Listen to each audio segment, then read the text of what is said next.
सत्यलोक की सुंदरता लेकर प्यारा आया। श्री राम ने कई लोगों को नींद से जगाया। राम रोशनी जगा, राम रोशनी जगा, राम रोशनी जगा, राम रोशनी जगा। हे राम,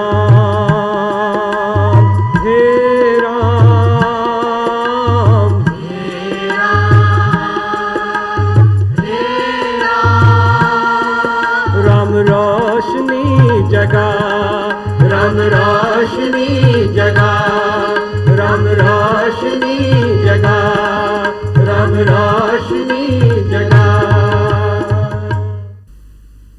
मेरे प्यारे भाइयों और बहनों, आप सबको मेरा हार्दिक प्रणाम। राम नाम के जपने से मन को कितनी शांति और सुकून मिलता है। श्री राम का विचार करते ही उनके जीवन की कितनी ही तस्वीरें हमारी आंखों के सामने आ जाती हैं। राम, यह नाम हमारे मन को कितनी ठंडक पहुंचाता है। तेरे मन में राम, तन में राम, रोम रोम में राम रे। तेरे मन में राम, तन में राम।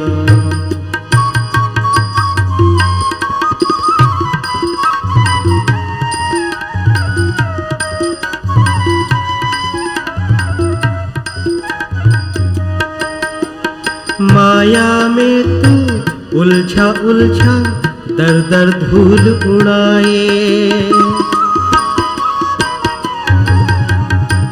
माया में तू उलझा उलझा दर दर धूल उड़ाए। अब क्यों करता मन भारी जब माया साथ छुड़ाए। दिन तो बीता दौड़ धूप में ढल जाए ना शाम रे। बोलो राम, बोलो राम, बोलो राम राम राम। बोलो राम, बोलो राम, बोलो राम राम राम। बोलो राम, बोलो राम, बोलो राम राम राम। बोलो राम, बोलो राम, बोलो राम राम राम। मेरे प्यारे भाइयों और बहनों, आज मुझसे एक सज्जन मिला और उन्होंने कहा, हमें श्री राम के बारे में हमेशा यही बातें सुनने को मिलती हैं कि श्री राम का जन्म हुआ, वे बड़े हुए, फिर उनके ताजपोशी का ऐलान हुआ और फिर उन्हें अपने पिता के वचन को पूरा करने के लिए 14 वर्ष वन में रहना पड़ा। वन में रावण सीता का हरण कर लेता है और फिर युद्ध होता है। ये सारी बातें हमने कई बार सुनी हैं। कृपया आज आप हमें श्री राम के जीवन की कुछ और बातें बताएं। राम वन में 14 वर्ष बिताने के बाद अयोध्या लौटे तो उसके बाद क्या क्या हुआ।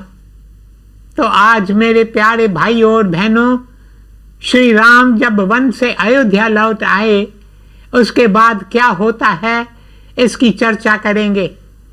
14 वर्ष का वनवास पूरा करने के बाद जब राम अयोध्या लौटते हैं तो घर घर में खुशियां मनाई जाती हैं। नगर के सारे रास्तों को सजाया जाता है। जगह जगह पर केवरों के पत्तों के मंडप लगाए जाते हैं। सारा नगर खुशी से झूम उठता है। सारे नगर में खुशी की लहर दौड़ जाती है। लोग तो खुश थे ही, किंतु पेड़ पौधे भी झूम झूम कर श्री राम का स्वागत कर रहे थे। फिर श्री राम के आने से सारे अयोध्या नगर में घी के दीपक जल उठते हैं। वह नज़ारा देखते ही बनता था। फिर श्री राम के ताजपोशी का ऐलान होता है। भिन्न भिन्न राज्य के राजाओं को निमंत्रण पत्र भेजे जाते हैं। उन दिनों भारत में कई राज्य हुआ करते थे। सभी पड़ोसी और दूर राज्यों के राजा महाराजा आकर इकट्ठे होते हैं। सभी श्री राम के ताजपोशी के समारोह में भाग लेने के लिए अयोध्या नगरी आ पहुंचते हैं। श्री राम को राज सिंहासन पर विराजमान करते हैं। उनके ताजपोशी का समारोह बड़े ही हर्ष और उत्साह से मनाया जाता है। पूरे 1 महीने तक यह उत्सव चलता रहता है। सब मिलकर श्री राम का गुणगान करते हैं। जग में आया आया राम, जय जय काम करावन राम। जग में आया आया राम, जय जय काम करावन राम।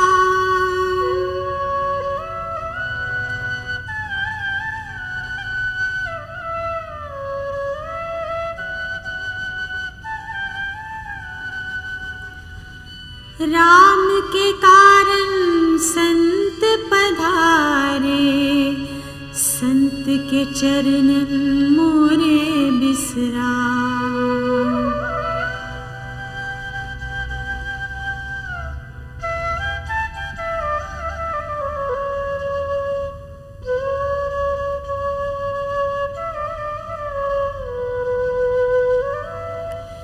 संत के चरणन मोरे बिसरा।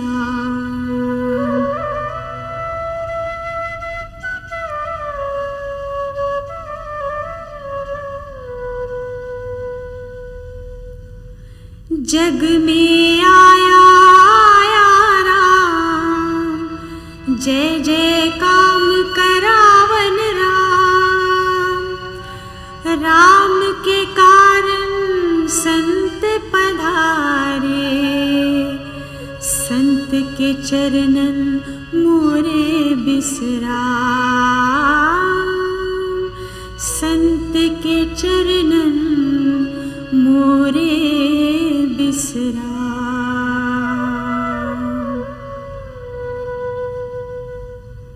मेरे प्रियजनों, फिर सब राजा श्री राम से अपने राज्य में लौट जाने की इजाजत मांगते हैं। अब हर राजा वापस अपने राज्य में लौटना चाहता है, क्योंकि उन्हें भी अपना राज कारोबार संभालना था।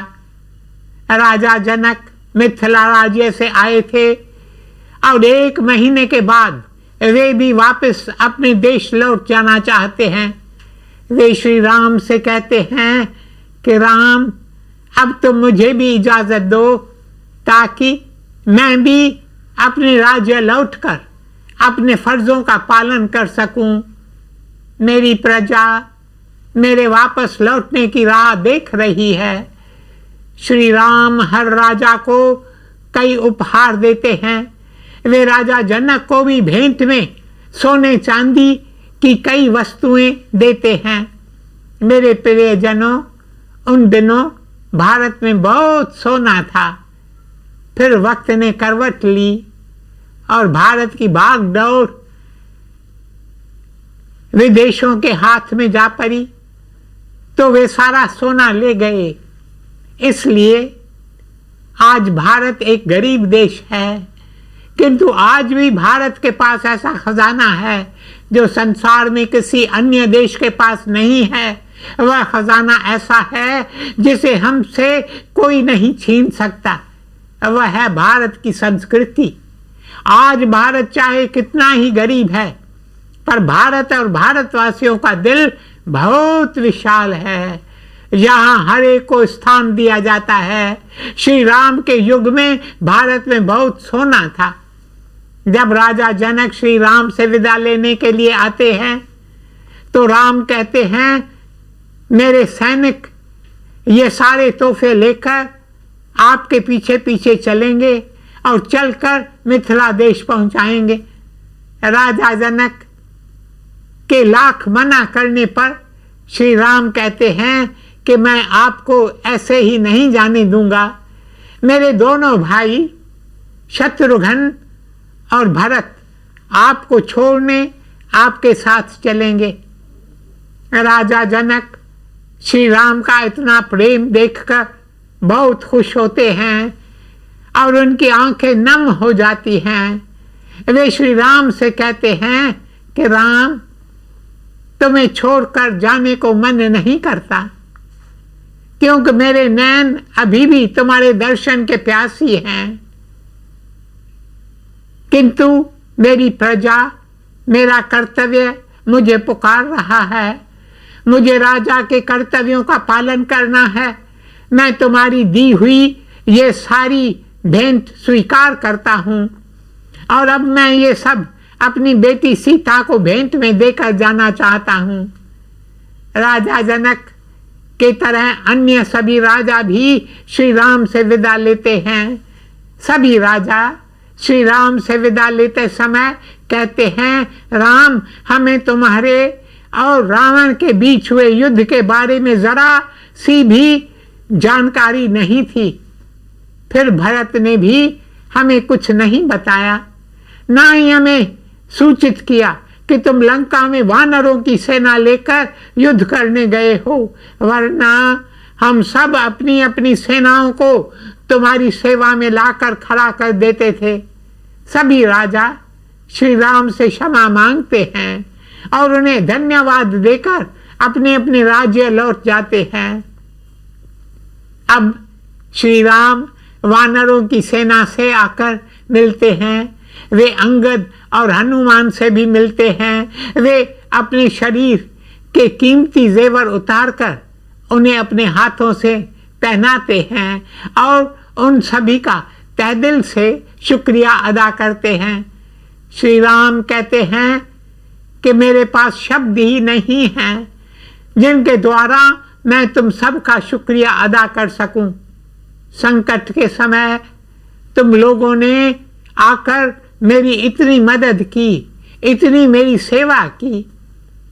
I do not have the words in which to express my gratitude to you all, पर मेरे दिल में यही प्रार्थना है कि तुम जहां भी रहो हमेशा सुखी रहो और प्रभु के चरणों के निकट रहो।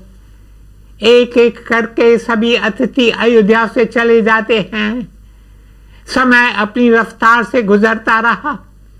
इस तरह श्री राम को सिंहासन पर बैठे 2 वर्ष बीत जाते हैं। एक दिन श्री राम और माता सीता अपने महल के बगीचे में टहल रहे थे। उस समय सीता अपनी आंखें झुकाए श्री राम को बताती है कि वह गर्भवती है। श्री राम यह खबर, यह सूचना पाकर बहुत खुश होते हैं। वे सीता से कहते हैं, सीते, अब तुम अपना ज्यादा ध्यान रखना, तुम हर कदम पर संभाल कर चलना। मैं नहीं चाहता कि कोई भी तुम्हें दुख पहुंचाए। तुम भी किसी के लिए अपने दिल में बैर मत रखना। तुम्हारे विचार सदा पवित्र रहे हैं, किंतु आज से तुम अपने विचारों को और भी ज्यादा पवित्र रखना, क्योंकि हर एक विचार, हर एक बोल जो गर्भवती माता बोलती है, हर एक कर्म जो वह करती है, हर एक काम जो वह करती है, उसका सीधा असर गर्भ में पल रहे बच्चे पर पड़ता है। इस तरह दोनों श्री राम और माता सीता बड़े हर्ष और आनंद से बगीचे में सैर कर रहे थे। फिर श्री राम दरबार बुलाते हैं। वे सभी मंत्रियों और वजीरों को दरबार में बुलाते हैं। सभी मंत्रीगण आकर दरबार में हाजिर होते हैं। श्री राम दरबार में आते हैं और वे अपने मंत्रियों से कहते हैं कि राज सिंहासन पर बैठे मुझे 2 वर्ष बीत गए हैं। मुझे यह बताओ कि राज्य में मेरी प्रजा मेरे बारे में क्या सोचती है, मेरे बारे में उनके क्या विचार हैं, वे मेरे बारे में क्या क्या कहते हैं, उन्हें मैं राजा के रूप में पसंद हूं या नहीं, उन्हें मुझ में कोई कमी तो नजर नहीं आती है। इस पर मुख्यमंत्री भद्र कहता है, राजन, सारी प्रजा आपकी बड़ी प्रशंसा करती रहती है। बार बार प्रजा को यह सोचकर आश्चर्य होता है कि कैसे आपने वानरों की सेना से रावण पर विजय हासिल की। रावण जिससे देवलोक में देवता भी कांपते थे, उसका नाम सुनते ही लोगों की रूह कांप जाती थी। उस रावण पर आपने विजय पाई। इस बात को लेकर प्रजा आपके गुणगान करती है। इतना कहकर मंत्री अपनी आंखें नीचे कर लेता है। श्री राम देखते हैं मंत्री ने अपनी आंखें झुका ली हैं। वे मन ही मन में सोचते हैं कि इसका कारण क्या हो सकता है। अब श्री राम उस मंत्री से कहते हैं, भद्र, तुमने मुझे सिक्के के एक पहलू के बारे में बताया है, अब मुझे सिक्के के दूसरे पहलू के बारे में भी बताओ। उसके बारे में तो तुमने मुझे कुछ नहीं बताया। तुमने राज्य में मेरी तारीफ, मेरी प्रशंसा करने वालों के बारे में तो बताया, किंतु तुमने यह नहीं बताया कि राज्य में लोग मेरी क्या आलोचना करते हैं, उन्हें मुझ में कौन सी कमी नजर आती है। तुम मुझे बिना किसी भय के सब कुछ सच सच बता दो। तब भद्र कहता है, हे राजन, जब मैं राज्य का दौरा करता हूं तो बाजार के चौराहे पर लोगों को आपस में बात करते हुए देखता हूं तो उनकी बातें ध्यान से सुनता हूं। एक बात है जो वे बार बार आपस में करते रहते हैं, किंतु मैं वह बात आपसे कैसे कहूं। श्री राम भद्र से कहते हैं, तुम्हें वह बात कहनी होगी, जरूर कहनी होगी। तब भद्र कहता है, राजन, लोग कहते हैं कि यह श्री राम ने क्या किया। श्री राम ने सीता, जिसे रावण ने अपनी गोद में बिठाया, जिसे रावण ने इतने समय तक अपने पास रखा, उसे श्री राम सहज रूप से स्वीकार करके अपने साथ अपने महल में रखा है। राजा राम ने यह अच्छा काम नहीं किया है। इस बात का हमारे स्त्रियों पर बुरा प्रभाव पड़ेगा।